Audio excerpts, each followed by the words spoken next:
Acara ini dipersembahkan oleh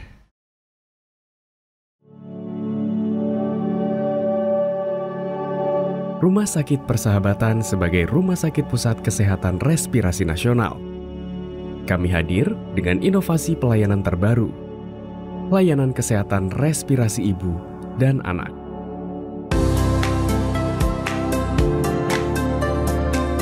Bersama kami, Anda mendapatkan perawatan terbaik dengan semangat melayani secara bersahabat.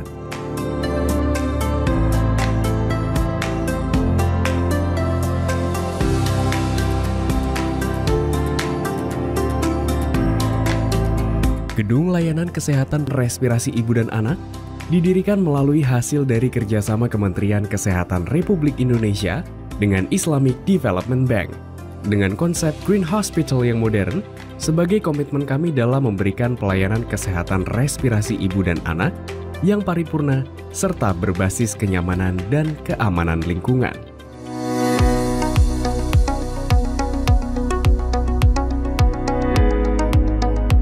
Kami menghadirkan layanan unggulan yang didedikasikan untuk kesehatan respirasi ibu dan anak. Dengan teknologi medis terkini dan tenaga ahli yang berpengalaman di bidangnya, kami siap membantu setiap tahap perawatan, mulai dari diagnosis, pengobatan, hingga pemulihan. Mulai dari layanan PICU, NICU, terapi inhalasi, endoskopi, hingga kolonoskopi anak dan bayi. Adapun feto maternal, gineko-onkologi, imunoendokrinologi dan fertilitas, uroginekologi dan rekonstruksi, obstetri ginekologi sosial, serta layanan seperti bronkoskopi, layanan klinik respirasi, rawat inap respirasi, RICU, spirometri, dan hiperbarik.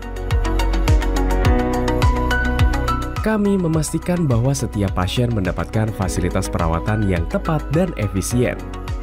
Fokus kami adalah pada kesembuhan serta memberikan pelayanan utama kepada keluarga pasien selama berada di Rumah Sakit Persahabatan, khususnya di Gedung Layanan Kesehatan Respirasi Ibu dan Anak. Dalam suasana yang nyaman dan aman, kami berkomitmen untuk selalu memberikan layanan terbaik bagi Anda dan keluarga. Gedung Layanan Kesehatan Respirasi Ibu dan Anak merupakan wujud dari dedikasi kami dalam meningkatkan kualitas hidup sehat di masyarakat.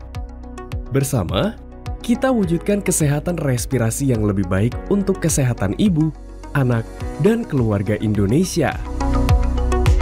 Rumah Sakit Persahabatan, melayani secara bersahabat. Halo pemirsa TV dimanapun Anda berada, apa kabar Anda? Kita ketemu lagi di Kata Dokter. Hari ini kita angkat tema yang sangat menarik yaitu healthy slimming. Nah bagi Anda di rumah yang ingin mungkin mengetahui bagaimana sih berat badan yang baik untuk Anda dan sehat pastinya, diet yang seperti apa yang baik. Nah di hari ini kita sudah kedatangan dua orang narasumber. Yang pertama adalah Dr. Elvina Rahmi, Magister Gizi, spesialis gizi klinik. Benar ya dok? Iya betul.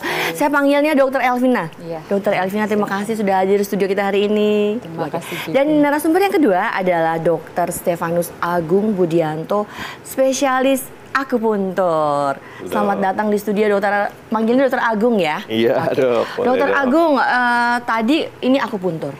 Ini spesialis gizi klinik. Pasti pemirsa di rumah bertanya-tanya nih, sebenarnya apa sih kaitannya gizi dengan akupuntur? Apakah itu hal yang berbeda?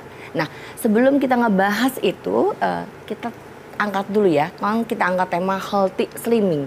Banyak orang beranggapan bahwa kalau slimming itu pasti urusannya dengan berat badan, tinggal atur pola makan, bla bla bla, pasti berat badan akan turun dengan sendirinya. Tapi kalau kita angkat tema healthy slimming, artinya slimming yang bagaimana? Yang healthy, yang sehat.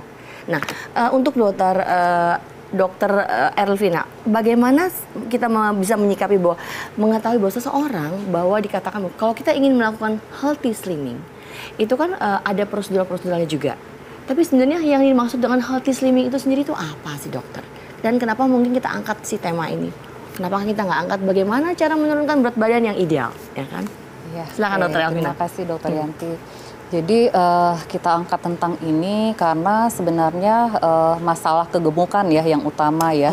Obesitas ini merupakan angka yang sekian waktu semakin meningkat angkanya di masyarakat. Nah, mungkin kita lihat angka dulu ya, dari angka kejadian di Kementerian Kesehatan ada penghitungan data dari riset kesehatan dasar tiap 5 tahun. Kita lihat di angka tahun 2013 sekitar 15%, kemudian di 5 tahun kemudian di 2018 meningkat 21%, kemudian sekarang survei kesehatan Indonesia yang dilakukan setiap tahun paling terakhir di 2023 meningkat lagi menjadi sekitar 23%. Ya. Jadi poinnya adalah yang meningkat itu adalah obesitas di Indonesia khususnya. Iya, betul. Itu sudah berdasarkan hasil survei semuanya.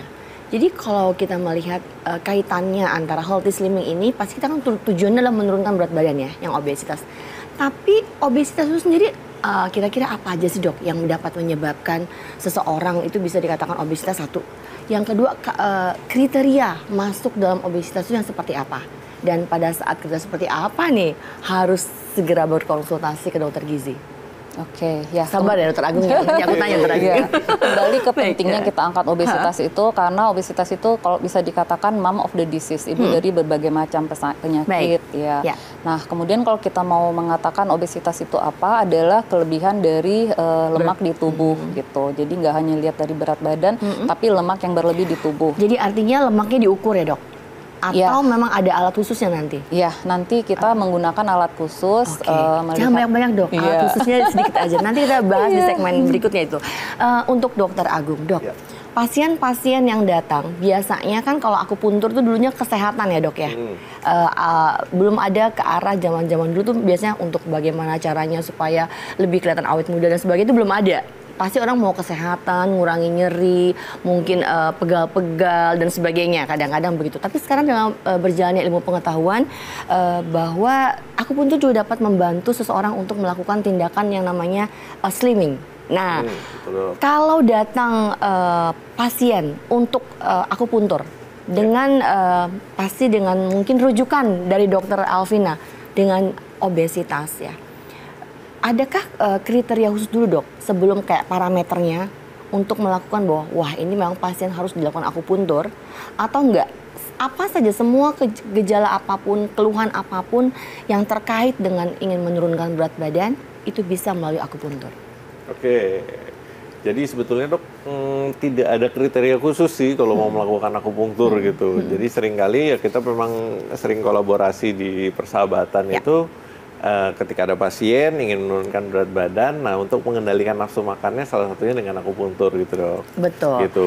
Jadi nggak ada kriteria ya. Nggak ada. Sekarang udah bisa mau diet, mau keluhan apapun, akupuntur siap sedia. Dan sekarang udah sudah menjadi suatu di dalam apa ya ketentuan juga ya bahwa akupuntur sudah masuk dalam ilmu kedokteran. Oh iya dong dok. Keren sekarang. Akhirnya ada dokter akupuntur. Nanti tanya lagi dokter Agung ya, tapi ke dokter Elvina. Dok, pasien dengan obesitas nih, kita tahu pasien pasti bolak-balik ke dokter Elvina untuk menurunkan berat badannya yang mungkin berlebih.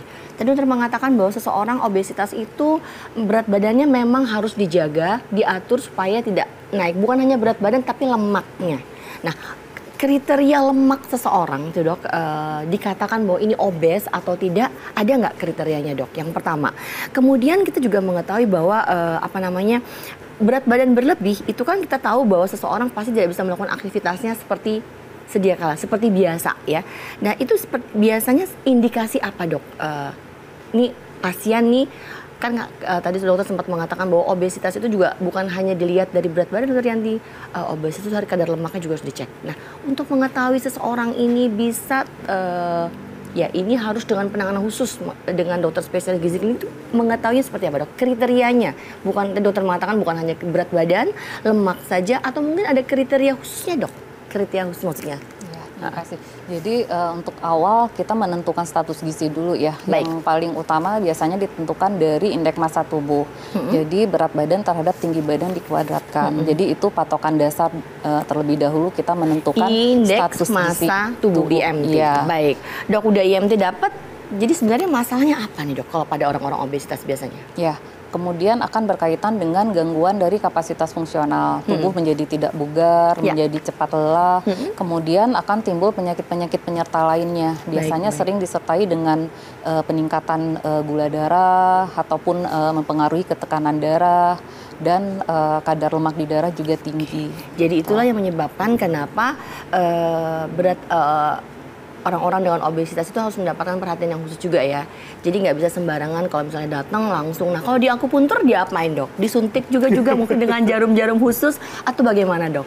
Oke, sebenarnya kalau untuk akupuntur sendiri itu teknik rangsangnya macam-macam ya dok. Artinya kalau sekarang itu kan ada laser, ada jarum, ada press needle gitu. Jadi sebetulnya variasi untuk layanannya tuh bervariasi sekali kalau untuk sekarang gitu, karena bukan hanya jarum ya dok? Bukan hanya jarum. Oke, jadi ada tindakan-tindakan, kalau nggak salah tuh ada yang digetarkan ya dok ya? Ya, itu udah biasanya digetarkan tuh dengan elektrostimulator gitu loh dok misalnya. Di bagian perut?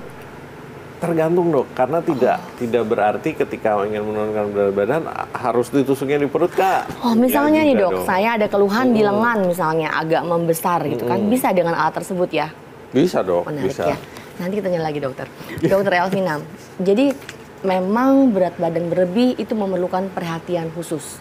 Nah sebenarnya kalau kita melihat seseorang yang memiliki berat badan berlebih, kemudian datang ke dokter, terus selain kita cek tadi sudah dokter cerita, belah IMT-nya, kemudian kadar lemak dan sebagainya, kira-kira ini diapain dok pasiennya? Oke, ya. Setelah menentukan status gizi, kita melihat data objektifnya yang kita katakan pemeriksaan komposisi tubuh. Di situ kita bisa menilai massa lemak, massa otot, kemudian gambaran cairan di tubuh, dan tingkat metabolisme tubuh. Nah, dari situ kita kemudian melihat kebiasaan makan. Jadi kita menyesuaikan untuk planning perencanaan makannya, kita menyesuaikan dengan kebiasaan makan sebelumnya. Benar dok, kebiasaan makannya seperti apa misalnya dok?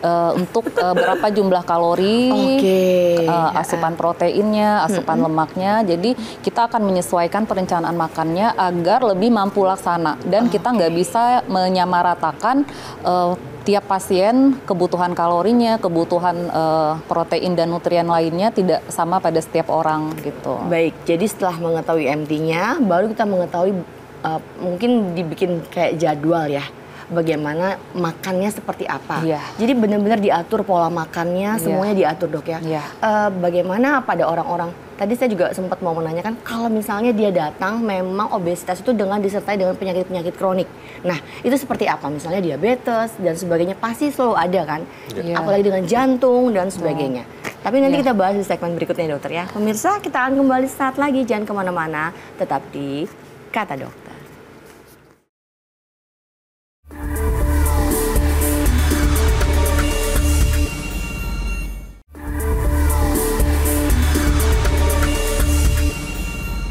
Ya pemirsa, kembali lagi di Kata Dokter. Masih bersama Dokter Elvina dan Dokter Agung dari Rumah Sakit Persahabatan Jakarta. Masih membahas mengenai healthy slimming. Tadi kita sempat terputus Dokter Elvina. Bagaimana sih sebenarnya orang-orang yang sudah datang ke dokter dengan diagnosis obesitas, kemudian perlu terapi, melalui dokter ini diatur jenis makanannya. Kemudian selain itu diapain lagi nih dokter pasiennya? Ya, oke. Setelah kita berikan perencanaan makan, kita tentukan dulu ya faktor penyertanya, kemudian berdasarkan itu makanya kita ada program kolaborasi. Jadi dengan kondisi penyerta itu kita berkolaborasi dengan beberapa disiplin ilmu. Nah, akupuntur sangat membantu dalam kaitan intervensi yang minimal ya untuk efek sampingnya gitu. Seperti pengendalian selera makan, mungkin dengan medikamentosa ada keluhan tertentu ya memberi efek samping yang tidak nyaman, namun dengan akupuntur dapat membantu. Kemudian faktor metabolisme. Ini saya jadi menjelaskan. Jadi metabolisme itu ikut membantu gitu. Karena kadang-kadang ada orang yang makan sudah dikurangi tapi berat badannya sulit turun karena mungkin metabolismenya yang lebih lambat. Nah, akupuntur ini membantu. Kemudian berkaitan berat badan sulit turun, kemudian dengan obat-obatan juga sulit, dibantu dengan akupuntur. Iya. Kemudian untuk yang penyerta yang ada diabetes ataupun penyerta lainnya, kita kolaborasi dengan dokter penyakit dalam. Di situ akan diberikan intervensi tertentu untuk obat-obatan ataupun mungkin ada injeksi tapi yang aman gitu. Jadi itulah mungkin kolaborasinya. Kita bahas semua, tapi kita nggak pernah bahas nih. Sebenarnya namanya healthy slimming itu apa? Ya kan? Sengaja sih, saya nggak mau bahas di awal. Biar menarik ya. Pusing dulu juga yang di rumah. Apa sih ini sebenarnya healthy slimming? Sebenarnya apa, dokter? Ya, jadi sekarang trennya ya slimming dan banyak sekarang beredar baik di internet ya tawaran-tawaran untuk turun berat badan secara instan. Tapi kita di sini fokusnya turun berat badan itu secara sehat dan aman gitu. Betul, sehat dan aman. Baik. Betul sekali. Jadi yang diinginkan dari program healthy slimming di Rumah Sakit Persahabatan ini adalah bahwa bagaimana kita bisa turun berat badan, diet yang baik tapi dengan sehat. Dan juga pasti bekerja sama dengan beberapa bagian yang ada di Rumah Sakit Persahabatan. Salah satunya dokter akupuntur, dokter Agung. Dok, tadi dikatakan sama dokter Elvina, kalau pasiennya susah nih udah dikasih obat, ternyata kita berikan terapi medikamentosa misalnya ya, ternyata tidak memberikan efek yang kurang baik pada pasien. Maksudnya berat badannya nggak turun dengan baik, yang seperti yang diinginkan. Sudah diatur pola makan, sebagai dokter gizi sudah mengatur jenis-jenis makanan apa yang akan dikonsumsi, tapi ternyata berat badan juga masih kurang seperti yang diharapkan. Nah, dokter Evina biasanya merujuk nih ke dokter Agung. Betul. Terus diapain? Ditusuk jarum juga kah? Apa langsung dulu atau ada hal-hal lain yang dilakukan, dokter? Sebetulnya sih kalau dengan akupunktur pasti tindakan lah ya, dok. Pakai anamnesis dulu nggak nih, dok? Anamnesis dulu. Anamnesis dulu. Silakan gitu. Dokter, apa aja biasanya ditanyakan? Pasti ketika pasiennya datang, otomatis kan kita akan bertatap muka. Ya. Nah, dari tatap muka itu paling nggak saya tahu kira-kira riwayat perjalanan penyakitnya itu bagaimana. Itu karena akupunktur juga seperti yang sudah dikatakan dokter Elvina tadi gitu, bahwa kita membantu di metabolismenya. Di metabolismenya nih apa aja nih yang dibantu nih gitu. Artinya ketika dia ada diabetes, artinya itu membantu untuk mengendalikan gula darahnya gitu. Terus yang kedua ya pasti untuk menurunkan berat badan, otomatis kita mengendalikan lemaknya juga. Nah, bagus nih buat pasien-pasien yang di rumah yang merasa berat badannya meningkat, kemudian tapi mungkin takut nih, gimana nih kalau obat-obatan terus kan udah minum obat-obat diabetes kan diminum seumur hidup kadang-kadang kan. Nah, itu membuat pasien kadang-kadang takut untuk berobat. Cek. Nah, mungkin dengan terapi dibantu dengan akupuntur juga membantu beliau untuk menurunkan berat badannya. Oke, dok. Sebenarnya ciri-ciri kalau kita melihat apa sih yang bisa kita masukkan kriteria bahwa ciri-ciri atau kriteria dari healthy slimming itu seperti apa? Tadi dikatakan pasti ada kolaborasinya dengan semua bagian. Tapi adakah poin-poin khusus yang dilakukan di Rumah Sakit Umum Persahabatan ini untuk seseorang pasien yang ingin melakukan datang dengan keluhan berat badan berlebih dan ingin melakukan program healthy slimming ini? Gimana, dokter? Yang pertama, dietnya harus dilakukan secara mampu laksana. Mampu laksana maksudnya seperti apa, dokter? Nggak yang tersiksa ya. Nggak makan gitu kan nggak boleh ya, tapi tetap makan ya pasiennya ya, dokter. Kadang-kadang ada identik ya. Makan sehat itu nggak enak gitu ya. Betul. Iya, dan tersiksa. Katanya apakah harus makan yang hijau-hijau semua, dok gitu. Kadang-kadang kalau yang nggak suka sayur-sayur kan susah. Nah, benar tuh kata dokter. Jangan. Nah, gimana, dok, sebenarnya, dok? Artinya kalau diet yang seimbang tuh artinya karbohidrat ya tetap perlu gitu. Menu seimbang ya? Menu seimbang. Itu tetap perlu dong. Dan seringkali kan yang jadi masalah karena kejar target nih. Betul. Kan macam-macam. Nah, itulah yang sering bikin masalah. Oke. Jadi sebenarnya kita tuh nggak perlu takut untuk diet ya, karena diet itu bukan kita nggak makan sama sekali, bukan juga kita hanya makan daun-daunan katanya. Dok, aku kalau makan terlalu banyak, aku diet banyak nih, dok, sampai kalau sepertinya aku ditaruh di hutan juga udah bisa makan, saking sering makan daun, tapi kok berat badan aku nggak turun-turun. Nah, gimana tuh, dokter? Ya, jadi yang kita katakan tadi diet seimbang. Jadi energi dibutuhkan, protein juga dibutuhkan, lemak juga butuh, tapi kita pilih lemak yang baik, dan vitamin mineral dari sayur buah, serat juga tetap dibutuhkan gitu. Jadi tinggal porsi masing-masing yang disesuaikan. Jadi inilah yang membedakan antara healthy slimming yang dilakukan Rumah Sakit Persahabatan dengan healthy slimming yang lain, ya yang pakai tanda kutip nih. Kadang-kadang kita suka lihat di TV ya, ayo minum ini, air ini dan sebagainya, pasti berat badan menurun. Jangan ini semua. Nah, itu sebenarnya yang tahu benar dan tidaknya healthy slimming itu biasanya kan pasti dokter. Nah, bagaimana cara kita dok memberikan kepada masyarakat rumah bahwa yuk begini loh, ini loh yang namanya healthy slimming. Kalau yang ini ciri-cirinya berbeda, kalau yang ini tuh berbahaya untuk sistem metabolisme tubuh. Iya. Ini dokter gizinya yang harus menjelaskan. Iya. Jadi selain diet tadi ya, terusan yang diet tadi, kemudian diet itu diimbangi dengan olahraga. Nah, tiap orang kondisi individu itu berbeda-beda.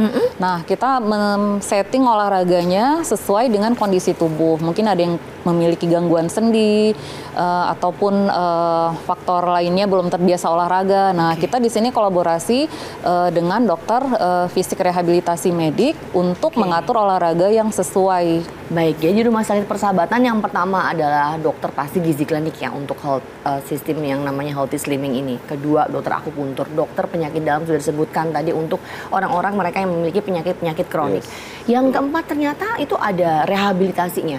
Itu buat khususnya mereka-mereka yang mungkin berat badannya berlebih, nggak bisa olahraga, lari kan nggak mungkin banget dengan lututnya karena dipush. Nah itu melalui rehabilitasi juga ada, dokter olahraganya juga ada. Ya, olahraga khusus fisik rehabilitasi. Jadi olahraga khusus fisik rehabilitasi. Jadi fisiknya yang direhab. Wow, keren sekali nih. Jadi itu yang membedakan healthy slimming di Rumah Sakit Persahabatan pastinya. Dok, sebenarnya batas seseorang boleh menurunkan berat badan dalam terapi diet, baik oleh dirinya sendiri dengan dia berolahraga. Kan kita suka lihat ya ada selebriti yang olahraga sampai dan tidak makan atau namanya berbagai macam pola makan yang dikurang-kurangin sehingga berat badannya memang bagus sih turun. Saya juga sampai amazing melihatnya. Nah, mungkin bisa memberikan juga sedikit motivasi buat pemirsa di rumah. Kalau boleh aja melakukan sendiri dulu coba untuk diet. Tapi kalau kriteria seperti apa harus ke dokter. Dan diet yang seperti apa yang boleh dilakukan di rumah gitu. Silakan dokter. Ya, jadi untuk turun berat badan juga nggak bisa ekstrim ya. Karena kalau ekstrim akan berpengaruh ke nutrien ataupun zat gizi tertentu bisa kurang. Biasanya tuh asupan protein jadi kurang gitu. Jadi itu akan memberi dampak sering kita sebut tuh berat badan yoyo. Jadi udah turun kemudian gampang naik lagi. Yang yoyo tuh yang main-main itu ya. Iya. Oke, jadi dia naik turun berat badannya. Iya. Kalau dia diet dengan tidak pada tempatnya. Dok, sebenarnya boleh nggak menurunkan berat badan sendiri itu batasannya maksudnya? Kalau seminggu nih, ada yang bisa, saya bisa turun 10 kilo, itu kan nggak boleh ya. Kadang-kadang membuat jantung juga tidak baik.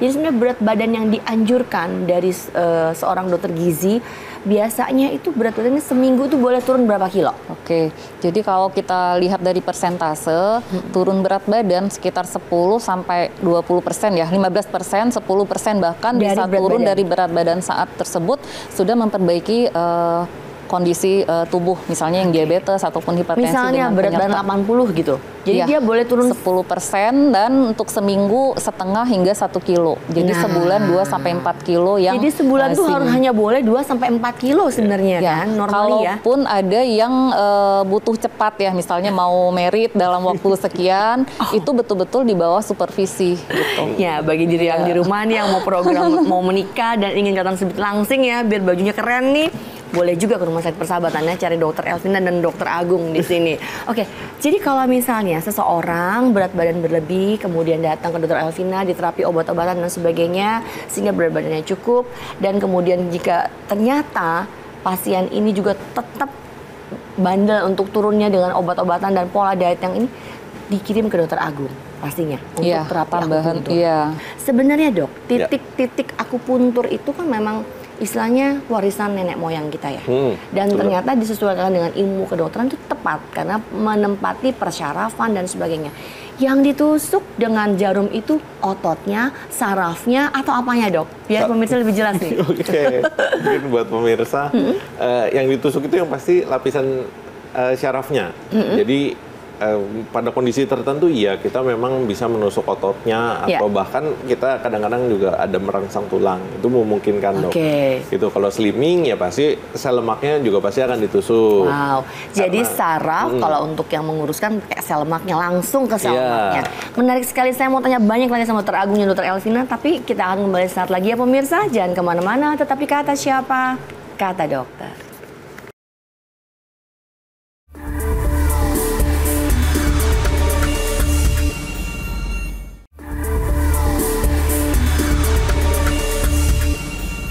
Ya pemirsa, kembali di Kata Dokter masih membahas mengenai healthy slimming bersama Dr. Agung dan Dr. Elvina dari Rumah Sakit Umum Persahabatan Jakarta. Dr. Agung, sekarang saya bertanya Dr. Agung. Tadi kita membahas bahwa pasien-pasien setelah dari dokter gizi, berbagai dokter-dokter yang ada di Persahabatan, jika mengalami permasalahan pasti akan merujuk juga ke Dr. Agung untuk dilakukan akupuntur. Di healthy slimming di Rumah Sakit Persahabatan itu ada program-programnya juga yang saya dengar. Ya, nah, sebenarnya maksud program-program itu program dietnya atau program yang begitu pasien datang dia memilih mau program apa saja di healthy slimming? Bagaimana Dr. Agung? Oke, mungkin saya jelaskan sedikit. Ya. Jadi kalau di Persahabatan itu ketika pasiennya datang biasanya pertama kali pasti akan ketemu dengan Dr. Elvina dulu. Baik. Nah, nanti dokter kemudian gizi. Ada banyak dokter gizi. Iya, ada banyak dokter gizinya. Tim dokter gizi Tim Rumah dokter Sakit gizi Persahabatan. Nanti yang lain pada colek ya. Oke. Baiklah, baiklah. Kemudian Ya. ditentukan nih dari pemeriksaan awalnya kira-kira ada kondisi-kondisi tertentu Kak yang memerlukan perhatian dari dokter yang lain. Baik. Gitu. Jadi misalnya contoh yang paling dasar tuh layanannya ada dengan dokter gizi. Second line-nya itu ada dokter gizi, akupunktur, sama rehab medik. Oke. Jadi kita bertiga. Kemudian naik lagi itu ada penyakit dalamnya juga. Ketika kondisi pasiennya itu memerlukan perhatian khusus dari penyakit dalamnya. Contoh yang tadi ya, penyakit diabetes dan sebagainya. Baik. Penyakit jantung, ada darah tinggi Baik, dan sebagainya. baik. Nah, yang lebih komplit lagi. Ini yang lebih mahal biasanya ya. Iya, semakin tinggi. Karena kan semakin banyak baik, semakin banyak tim dokternya. Baiklah, yang terakhir sama dokter siapa lagi nih yang ada nih? Yang terakhir ada juga dengan dokter psikiatri, dengan dokter jiwa. Iya, iya. Ini sebenarnya saya mau tanya nih ke dokter Elvina nih. Oke, tadi kita sudah bahas dokter penyakit dalam sudah. Kalau misalnya ada penyakit-penyakit tertentu, pasti dengan dokter Agung akupuntur oke juga. Tadi sudah dibahas juga dengan bagian olahraganya juga sudah ada rehabnya khusus. Ini ada psikiatri dan satu lagi ada dokter psikiatri dan bagian penyakit dalam penyakit dan dalam. psikiatri. Iya. Nah, yang psikiatri yang terakhir ini kan yang paling lengkap ya, program yang paling lengkap, yang paling banyak dokternya. Apakah seseorang itu kriterianya sampai harus menggunakan psikiatri, maksudnya memang ada gangguan atau mungkin apa dia terlalu depresi dengan berat badan, itu bagaimana dokter? Ya, oke. Ini bagus ya bahasannya. Jadi psikiatri anggapannya saat orang stres atau depresi gitu ya. Nah, ini di sini kita diet itu kan berkaitan dengan kebiasaan, bukan masalah makannya, tapi adalah kebiasaan gitu. Seseorang itu bisakah melatih atau membiasakan diri dengan pola yang ada? Nah, di sini kita kolaborasi dengan dokter psikiatri itu ada namanya terapi behavioral. Jadi program terapi melatih kebiasaan gitu. Jadi itu bisa membantu gitu. Yang sulit untuk melatih kebiasaan ada programnya. Kemudian faktor stres itu tadi. Jadi mungkin ada orang tertentu faktor stres, ada yang larinya ke makan, meningkat craving. Gitu. Jadi banyak orang beranggapan bahwa kalau misalnya nih ya kan kita beranggapan kalau orang kalau sampai dibawa ke psikiater atau dokter jiwa, itu artinya orang tersebut memiliki gangguan, tapi dia menurunkan, mungkin dia depresi karena berat badannya nggak turun. Ternyata enggak ya. Enggak dong. Jadi yang kita rujuk itu ke dokter jiwanya adalah bagaimana dia menghandle kebiasaannya. Ya, misalnya minum kopi dengan full cream gitu, ya kan? Itu kan gulanya yang banyak menyebabkan juga berat badannya menaik. Dan itu nggak bisa dilepaskan loh, udah kayak habit kan. Nah, itu perlu juga dokter jiwa. Biasanya sih sebenarnya mesti menariknya kalau dokter jiwanya kita panggil ya sesekali nanti ya, kita bahas nih masalah ini ya. Menarik nih karena tapi yang paling utama adalah healthy slimming ini, program yang dilakukan oleh Rumah Sakit Persahabatan ini memberikan pilihan buat orang-orang yang memiliki masalah dengan berat badan. Ya dokter Elvina ini pastinya. Seberapa banyak yang sudah berhasil dokter? Ya, jadi untuk yang khususnya paket ini dan program khusus healthy slimming ini kita baru mulai di 1 tahun. Tapi untuk layanan obesitas itu sendiri kita memang sudah berjalan di poliregular. Nah, untuk yang tadi kita katakan kita nggak yang langsung harus instan, walaupun ada ya pilihan-pilihan tertentu yang konsisten, bahkan ada yang sudah berjalan setahun. Tapi dari berat badan yang gede banget ya, jadi di 3 digit ya, ada yang 130 kilo, sekarang udah sekitar 70-an kilo gitu. Dari yang nggak bisa jalan sama sekali. Dari 3 digit sampai ke 80-an, itu dia berapa lama? Nah, awalnya di 6 bulan pertama turun di 20%, kemudian bertahap. Nah, memang ada fase-fase di pertengahan jalan itu berat badan jadi flat ya, jadi agak melambat. Itu memang wajar ya faktor flat itu. Sehingga sekarang, nah itu butuh konsistensi itu tadi gitu. Jadi bisa setahun menjalankan, tapi progresnya tetap mengarah ke keberhasilan dan pola ataupun kebiasaan makannya udah terbentuk. Jadi kalau dipaksain makan banyak juga nggak bisa gitu. Itu bagus banget. Ingin kita jual tuh itu Dokter Yanti. Jadi bagaimana suatu proses diet itu berkesinambungan terus gitu loh. Makanya kan persyaratannya kan mampu laksana. Artinya makanannya tuh yang sehari-hari memang ada. Dimakan gitu. Semuanya, jadi nggak berarti sayur-sayur aja. Sesuatu yang khusus gitu. Karena kalau ketika suatu khusus ya tadi balik lagi kan ke yoyonya itu dong. Mampu laksana kalau saya mengatakannya adalah diet yang happy, ya fleksibel juga. Bikin kita happy dietnya, nggak tersiksa. Baik, Dok. Kalau misalnya di sini berdua kan pasti ada kolaborasi tadi dikatakannya. 1, 2, 3 ada beberapa tahapan program yang dilakukan di Rumah Sakit Umum Persahabatan. Sepertinya masyarakat kan biasanya lebih banyak tahu bahwa Rumah Sakit Umum Persahabatan itu adalah rumah sakit rujukan untuk respirasi nasional.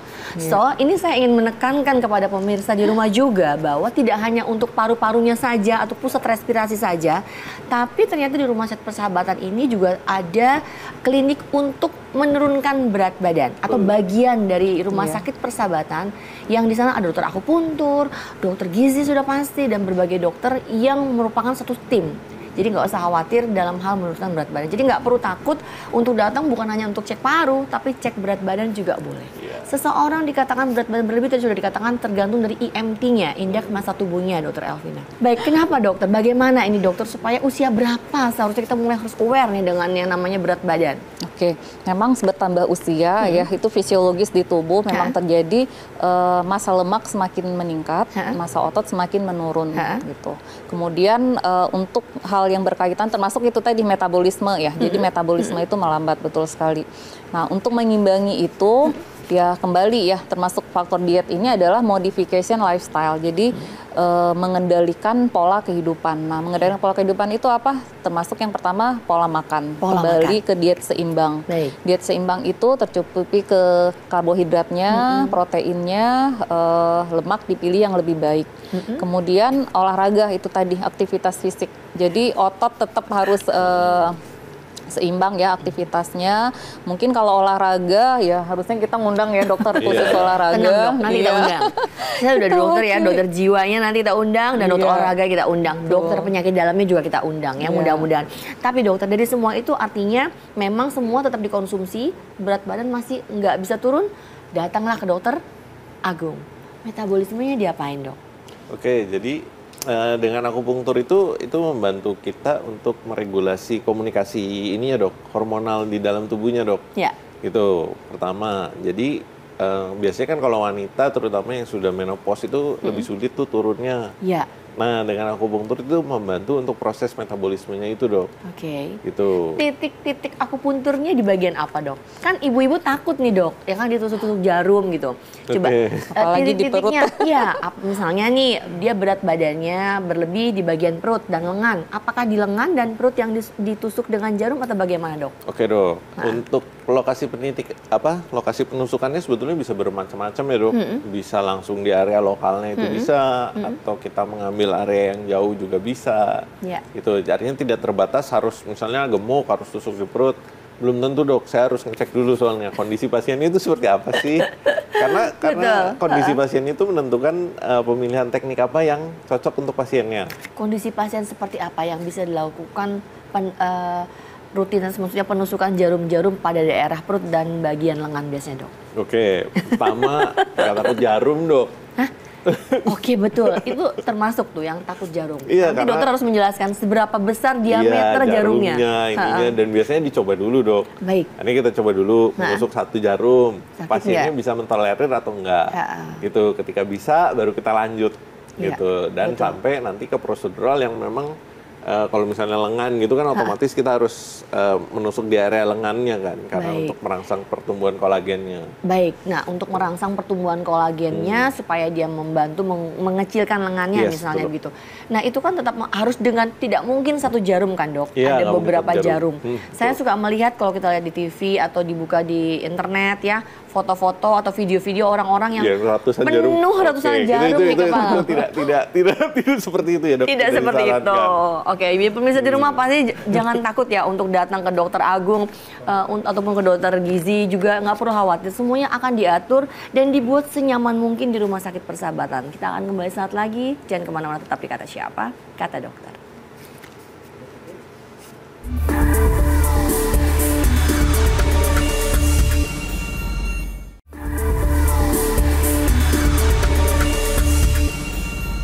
Ya pemirsa, kembali di Kata Dokter, masih seputar healthy slimming bersama dua orang narasumber kita, yaitu Dokter Agung dan juga Dokter Elvina dari Rumah Sakit Umum Persahabatan, Jakarta.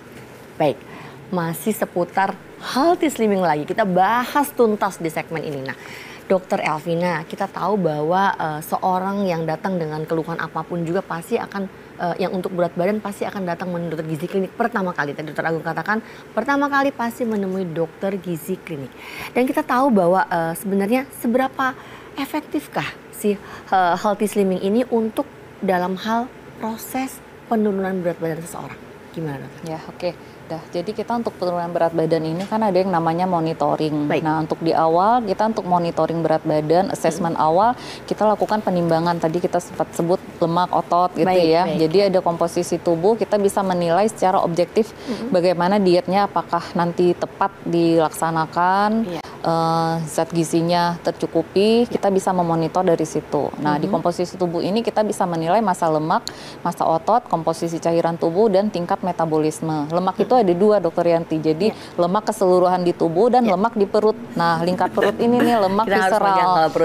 Lingkar perut, obesitas sentral tepatnya. Jadi kadang-kadang ada yang tubuhnya nggak terlalu gemuk tapi lingkar perutnya besar. Nah ini akan berkaitan dengan tingkat risiko terjadinya diabetes gitu, metabolic syndrome ya, kita sering dengar. Jadi lingkar perutnya itu besar tapi badannya nggak terlalu gemuk. Ya itu harus hati-hati ya, takutnya kena metabolic syndrome. Itu pasti ntar larinya ke dokter penyakit dalam juga ya. Nah, baik. Terus apalagi nih dok parameter-parameter lainnya? Ya, jadi saat kita memonitor, jadi kadang-kadang ada yang itu kita katakan tadi turun berat badan secara ekstrim, udah senang nih berat badannya turun.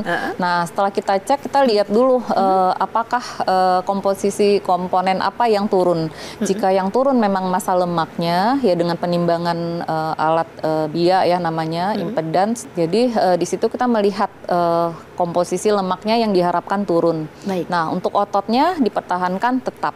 Nah, kadang-kadang yang dietnya ekstrim, nggak memperhatikan asupan protein ataupun olahraga yang sesuai, ototnya ikut turun gitu. Jadi padahal kita mau turunin lemaknya nih.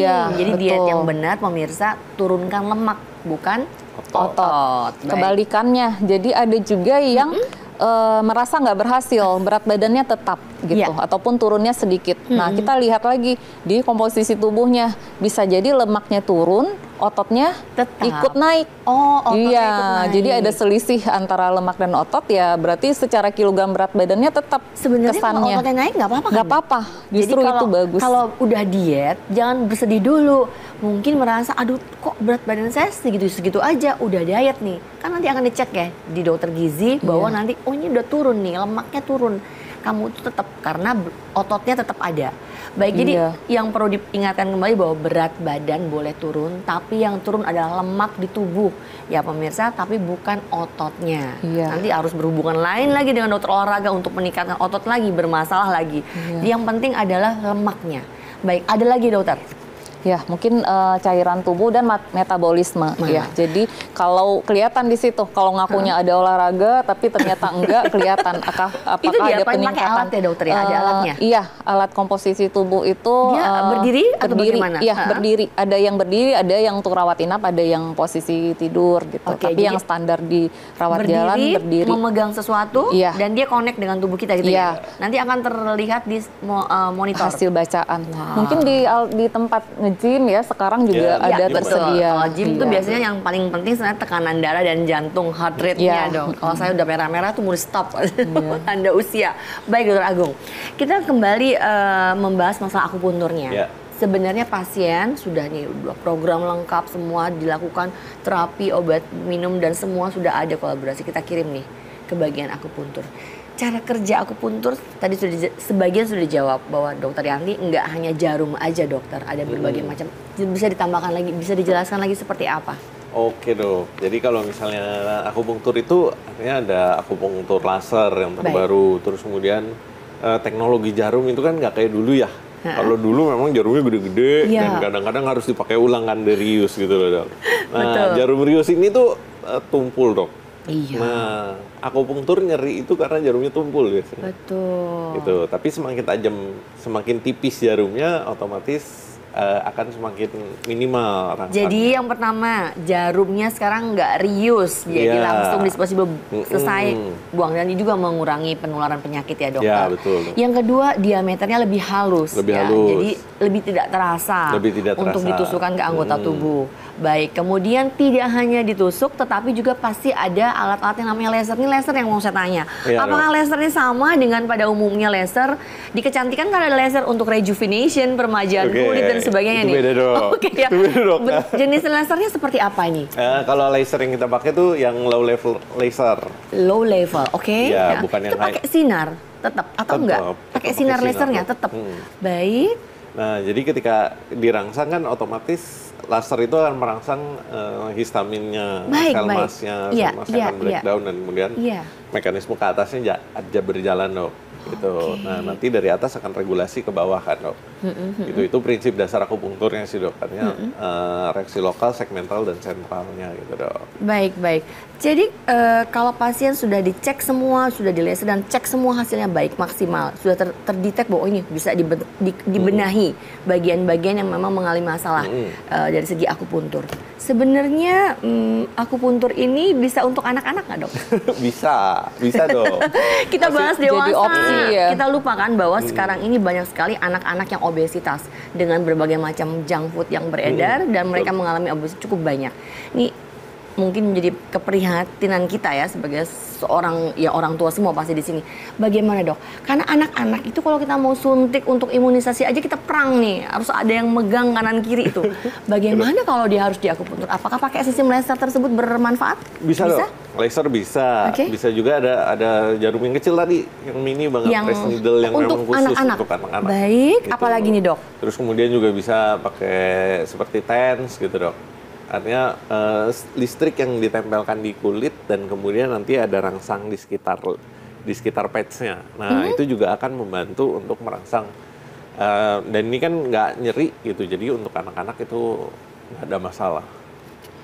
Oke, jadi sebenarnya anak-anak itu juga bisa dilakukan terapi akupuntur ya pemirsa. Jadi nggak perlu khawatir, pasti Dokter Agung akan menyesuaikan bahwa ya nggak mungkin dikasih jarum untuk dewasa, tapi jarum anak-anak dan mungkin lebih halus. Kalau memang nggak perlu pakai jarum, bisa digunakan laser. Bisa laser, bisa TENS, bisa nggak pakai alat pun bisa. Pernah dapat pasien anak-anak dengan obesitas dok? Ada aja dok. Ada. Dan bagaimana hasilnya? Turun dengan baik? Karena kan berat nih menahan anak-anak untuk makan. Nah ini agak tricky nih dok kalau untuk anak-anak. Iya, gimana nih? Karena artinya yang diperlukan itu adalah kerjasama dari orang tuanya. Anak-anak kan beda dengan dewasa ya. Kalau dewasa artinya kita ada barriernya, kita kita makannya hanya segini gitu. Kalau anak-anak ketika dia pengen kan pasti masuk dok. Iya. Nah itu artinya orang tuanya itu harus berkomunikasi dengan baik dengan anaknya untuk menjaga pola makannya itu dok. Oke, jadi pola makannya tetap diatur. Nah, bagian dokter gizi mungkin bisa jelaskan kalau pada anak-anak ini bagaimana? Apa kita kasih obat juga, atau suruh olahraga, atau pola makan dibikin dulu dietnya makannya ini. Pasti itu mamanya kerja keras itu. Karena kan sulit menahan mereka mau makan junk food ya, gimana itu? Ya, menarik ya, dengan bantuan akupuntur ini menjadi alternatif. Karena kita harus tahu bahwa anak-anak itu kan masih dalam masa pertumbuhan. Kita nggak bisa restriksi mengurangi makanan zat gizi dengan benar-benar ketat karena masih ada proses pertumbuhan. Nah, kita lihat dulu ya secara angka, memang kebiasaan orang Indonesia ya khususnya secara angka statistik lagi di atas 5 tahun memang orang Indonesia kurang asupan sayur buah, kurang serat dan aktivitas fisik. Jadi angkanya masih tinggi. Makanya memang obesitas anak ini ya patut diperhatikan. Dan mungkin kita angkat sesekali. Iya. Nah, stunting juga ya menarik ya program pemerintah. Kenapa? Ya. Karena indeks massa tubuh itu kan berkaitan sama tinggi badan. Jadi gampang ya menjadi obesitas. Kan indeks massa tubuh berat badan dibagi tinggi badan. Jadi mudah untuk menjadi obesitas. Makanya memang ini akan berkaitan. Jadi untuk itulah gunanya harus ukur tumbuh kembang anak, rajin ukur tumbuh kembang anak. Mungkin untuk anak-anak kita nggak bisa terlalu restriksi, tapi bagi yang obesitasnya mungkin agak berat ya, karena ya itu tadi. Jadi pembiasaan makan keluarga ya penting ya diperhatikan sejak dini. Gitu. Ibu harus bisa lebih bijaksana untuk memilih menu makanan dan memberikan makanan-makanan di luar kalau lagi libur atau sesekali saja, jangan setiap hari ya dok. Oke dok. Dalam program sebagai seorang dokter gizi dok, juga dokter akupuntur, pasti pernah punya pengalaman, ya kan? Ini kan menurunkan berat badan ya. Jadi punyakah pengalaman ke dokter gizi bagaimana juga untuk menaikkan berat badan? Artinya berat badannya nggak cukup. Jadi kan kita nggak hanya bahas berat badannya turun aja nih. Gimana? Kadang-kadang ada yang kurus banget, pengen agak sedikit berisi. Ini gimana dok? Pengalaman pernah nggak dapat kasus seperti itu? Nah, Rumah Sakit Persahabatan itu justru gudangnya pasien ya karena pasien banyak masalah paru, kan? Jatuhnya ke malnutrisi. Malnutrisi itu jadi dua, ada yang kurang berat badan, ada yang berlebih berat badan gitu ya. Nah, untuk yang kurang ini kita meningkatkan berat badannya, mungkin dia turun berat badan itu kan banyak faktor ya, faktor proses infeksi di tubuhnya itu juga harus diatasi. Karena untuk yang orang tertentu yang mengalami kondisi infeksi, kebutuhan berat badan, kebutuhan zat gizinya pasti akan meningkat gitu. Sementara akan ada proses penurunan asupan makan gitu ya. Jadi dia juga tetap dikasih sama menu makan, cuma bedanya yang ini kayaknya yang enak-enak aja ya. Menaikkan kan lebih enak biasanya. Apakah tetap pasti menu seimbang dok? Tapi apakah lemaknya lebih ditingkatkan? Iya, jadi untuk menaikkan berat badan itu bukan jadi gemuk, jadi bukan lemak tubuhnya yang ditingkatkan, tapi ini massa ototnya yang dinaikkan. Jadi dia juga harus dicek massa ototnya, apakah massa ototnya ini cukup atau tidak untuk mengetahui bahwa dia ini memang harus terapi lebih lanjut. Baik dokter, menarik sekali nih, seru banget. Masih banyak sebenarnya, kita akan kembali lagi pemirsa ya, jangan kemana-mana, tetap di Kata Siapa? Kata Dokter.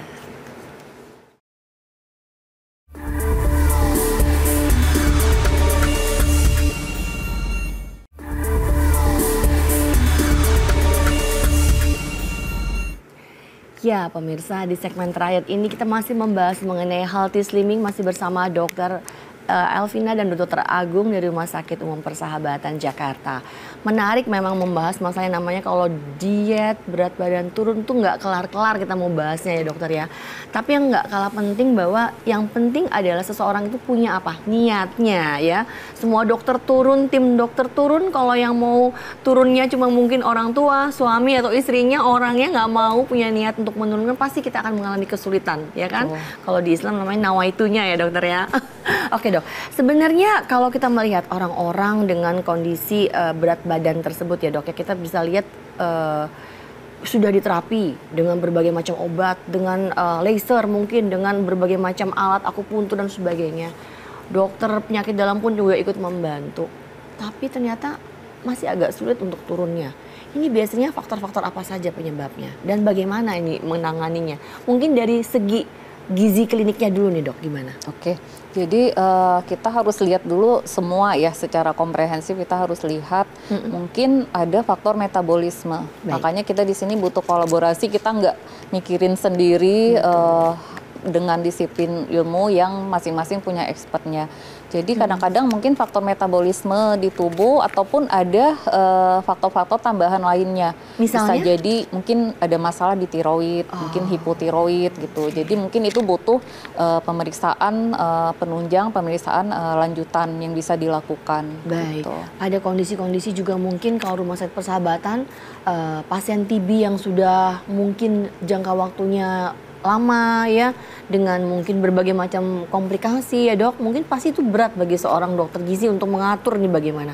Pernah nggak mendapati kasus seperti itu dan ternyata bisa berhasil dok? Ya, sering ini yang obesitas, diabetes, itu biasanya atau plus lagi ada infeksi paru gitu, itu sering terjadi bersamaan. Infeksi paru, obesitas, diabetes. Iya, jadi antara turunin asupan dengan tingkatan kebutuhannya. Ya, itu gitu. pasti bingung ya dok ya. Makanya harus betul-betul ini ya dipantau dengan baik dan nggak bisa diet sembarangan. Penasaran gimana dok kalau misalnya sudah kita tahu paru pasti harus menaikkan.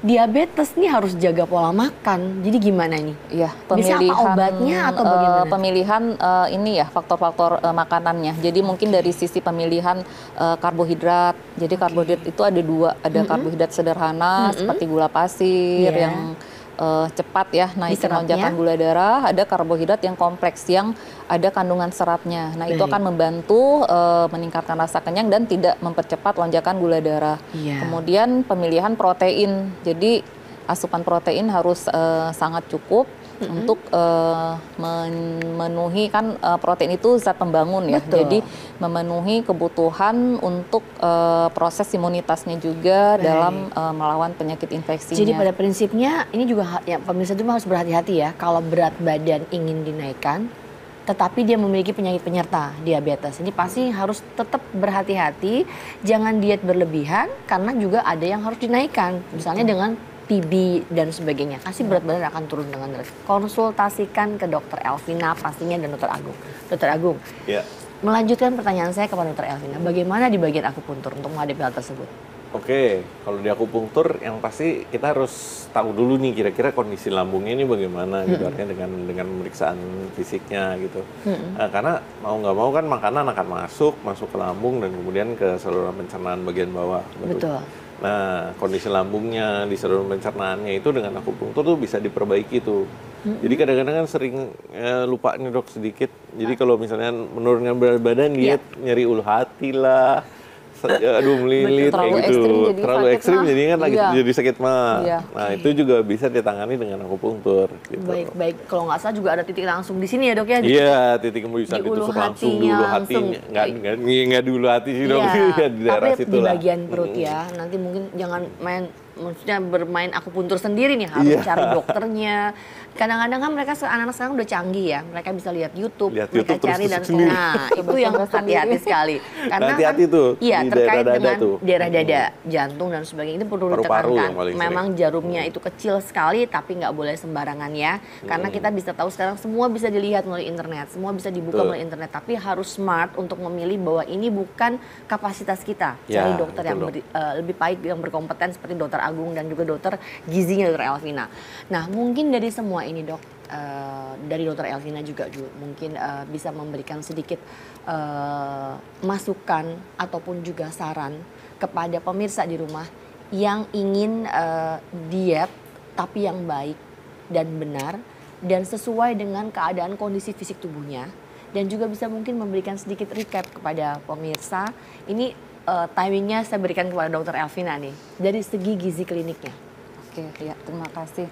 Jadi sebenarnya untuk menjaga sehat itu lebih murah ya daripada nunggu sakit. Dan itu juga sebenarnya kalau lihat secara global juga meringankan beban negara sebenarnya ya. Jadi cost negara itu menjadi lebih rendah jika banyak masyarakatnya yang sakit. Sehat juga kan juga mempengaruhi semuanya, kinerja, pembangunan dan sebagainya. Ya. Nah, terutama penyakit-penyakit yang metabolik ya. Ya, baik diabetes, hipertensi, penyakit stroke, segala macam. Itu berawal dari yang kita katakan tadi obesitas. Nah, awalnya titik awal adalah dari pola hidup sehari-hari gitu, memodifikasi pembiasaan pola hidup yang sehat. Nah, pola hidup sehat itu kembali yang tadi tidak selamanya seperti yang sebagian orang memikirkan bahwa itu sulit gitu. Jadi sebenarnya untuk jalankan pola hidup sehat itu bisa dilakukan secara fleksibel dan tidak menyiksa dan tidak identik dengan mahal juga gitu ya. Nah, kemudian sekarang juga banyak beredar pilihan-pilihan diet yang instan yang kita nggak bisa pastikan tingkat keamanannya. Jadi di sini kita mencoba memberikan opsi untuk bisa menjalankan diet secara betul-betul aman dan terkendali semuanya gitu. Jadi untuk itu butuh pemenuhan zat gizi gitu. Betul. Jadi diet seimbang tetap harus dipenuhi gitu. Jadi kebutuhan energi, protein dan vitamin mineral tubuh tetap penting. Jadi Menu jangan seimbang. gara-gara diet yang terlalu ekstrim ataupun tidak sesuai, maka akan memberi efek samping yang tidak baik. Ya jatuhnya seperti yang tadi bisa timbul sakit mah, rambut rontok, ternyata defisiensi zat gizi lainnya. Betul, gitu. betul. Jadi memang harus hati-hati ya. Ya. Mungkin bisa sedikit memberikan sedikit kepada pemirsa di rumah sakit Persahabatan nih, apa yang bisa disampaikan mungkin? Dokter, ayo datang ke sini, apa saja program-programnya untuk healthy slimming ini? Oke, jadi khusus untuk layanan healthy slimming ini, kita memang ada program khusus. Jadi nggak usah khawatir, pilihan-pilihannya ada yang pilihan memang bisa secara harga terjangkau, ada pilihan yang memang bisa komplit semuanya diambil. Tapi secara harga sebenarnya kalau kita bandingkan dengan pilihan-pilihan lain ini cukup lumayan sangat standar ya, sangat terjangkau, bersaing. Sangat terjangkau. Dan apalagi rumah sakit programnya pemerintah ya. Iya, betul. Nah, punya masalah obesitas mungkin kita tetap bisa bantu dengan ya itu tadi pola makan dan aktivitas olahraga tetap bisa. Dokter akupuntur mungkin ada yang ingin sampaikan? Oke, Dok. Dari segi akupunturnya. Oke, dari segi akupunktur. Sebetulnya sih kalau dari segi akupunktur, pertama jangan takut mencoba gitu. Karena dengan teknologi saat ini itu sudah banyak kemudahan, sudah banyak kenyamanan yang bisa ditawarkan dari akupunktur gitu. Jadi tidak usah takut mencoba akupunktur. Seperti biasa pesan standarnya gerakan masyarakat sehat, artinya harus cukup aktivitas, harus cukup makan, cukup istirahat, dan manajemen stresnya. Ya, manajemen stres itu juga penting karena bisa menaik dan turunkan berat badan dengan secara drastis. Oke, Dokter Elvina, Dokter Agung, hari ini saya happy sekali karena saya bisa memberikan juga sedikit ilmu kepada kita, sama-sama bisa memberikan ilmu kepada pemirsa di rumah ya, bahwa healthy slimming itu seperti apa. Jadi ayo mulai sekarang kita menjaga pola hidup kita, pola makan kita, pola istirahat kita, dan pola pikir kita. Semoga apa yang kita sampaikan hari ini bisa bermanfaat buat pemirsa di rumah. Saya Yanti Mirandasari pamit undur diri dan sampai jumpa.